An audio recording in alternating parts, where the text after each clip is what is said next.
right, we continue our ongoing coverage of the run-up to next week's April 15th tax day. Now, there's news from London. On the eve of their snap election, Britain's top marginal tax rate is being jacked up from 40% to 50%. So is this move coming to a theater near you here in America? And did anyone say Tea Party revolution? Let's talk. We have Robert Guest, Lexington columnist and Washington correspondent for The Economist, and Dan Mitchell, senior fellow at the Cato Institute. Robert Guest, it's a pleasure. I am familiar with your work, and thank you for coming on the show. You know, I just want to, you probably know more about British politics than I do, although I was over there a month or two ago and did meet with some of the high command Tories.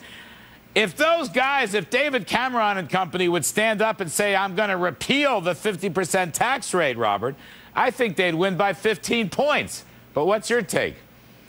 Well, I think it would be a good thing not to have a 50% tax rate. You're looking at a country, and okay, we've got very bad fiscal problems and we've got to solve them somehow. But once you start jacking up rates that high, particularly when you're a country that depends on, financial services, an extremely mobile industry with lots of high-paid individuals who can go somewhere else, I think you're cruising for trouble. But no, the reason they've done it is because there's an election looming, there's a huge fiscal deficit looming, and they figure this is an unpopular group of people we can hit. They're hitting the top 1% of taxpayers, and they figure that a lot of voters will like to hear that. There's a very different attitude to class warfare in Britain from what you'd find here. There's no Tea Party movement to speak of in the UK. Well, that's very important. Dan Mitchell, take it from there, because I was going to ask you if that kind of class warfare will play in the USA. I don't think it'll play in the USA, whereas from the friends I've talked to over in London, Cameron has no desire to fight this. He's simply hoping that Brown's unpopularity will get him the election, and he's not able to respond to initiatives like this. Whereas in the U.S., we're getting class warfare too, but it's as a result of Obama putting in that new higher Medicare tax on investment income, Obama letting the Bush tax cuts expire. We're going to wind up catching up to the UK, but at least in the UK, they have the freedom to move. A lot of UK companies and investors and entrepreneurs are going to Ireland, Switzerland, Monaco, other places, whereas US citizens can't escape. The IRS will ransack you at the border. Robert gets an interesting thought. If Gordon Brown is defeated, and part of his platform is this 50% tax rate, do you think that would curb Team Obama's rising tax proclivities? I don't know how much attention they pay to that. It would certainly remove from them a sort of positive example, a way of saying, hey, look, this happened somewhere else and it worked out okay, so let's do it. But you've got a different problem in the US, that the federal government can lay on higher taxes, and at the same time, in some jurisdictions, you've got very high state and local taxes to add to that. So there are already taxpayers in the US who are facing marginal rates higher than 50%. And that's a rate at which I think it really does start to discourage work and make people think, well, I'm not going to try quite so hard. Well, I think you're dead right about that. But, Dan Mitchell, the beat goes on. There is a Tea Party revolt against this, Dan. And there is also, as you well know, a lot of talk in Washington about some kind of national sales tax or value-added tax, British style, European style, to close the budget gap. I mean, we are pretty close to bankruptcy, Dan. What about this value-added tax? What about this consumption tax? What can we learn from our cousins in Britain? Well, the main thing we can learn, because if I understand correctly, no matter who wins in May in the UK, the VAT rate is probably going up to 20%.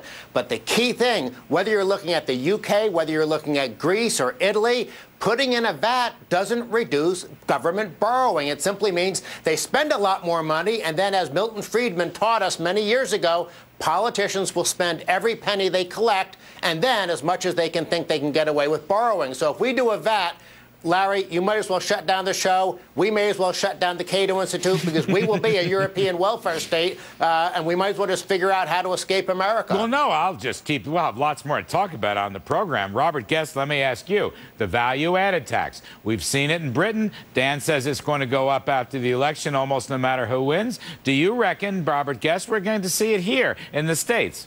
I think it's very likely we're going to see some kind of consumption tax here. And I think that wouldn't matter if it was part of some trade-off whereby you restrain income taxes and replace them with some kind of consumption tax. Because, I mean, income taxes discourage work, whereas consumption taxes just discourage consumption, which, okay, it's a bit more regressive, but it doesn't harm overall productivity in the same way. So, you know, right now in America, you have a tax system that depends really very much on just a very few people and very heavily on income tax. And you've got the sort of the arbitrage that people can do between income and capital gains.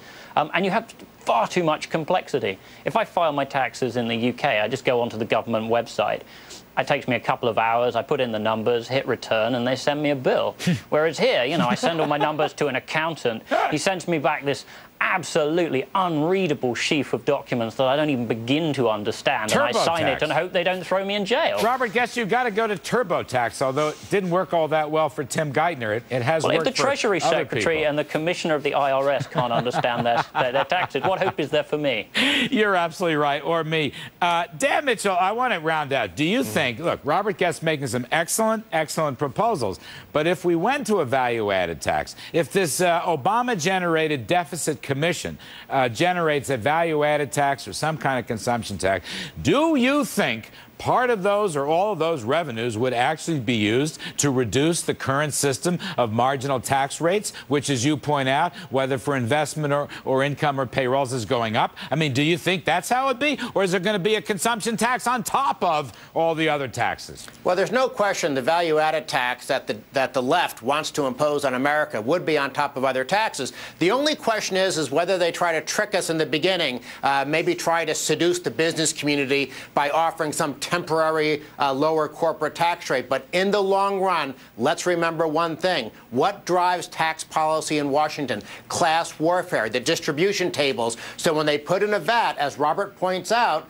that's perceived as regressive. So what will they do?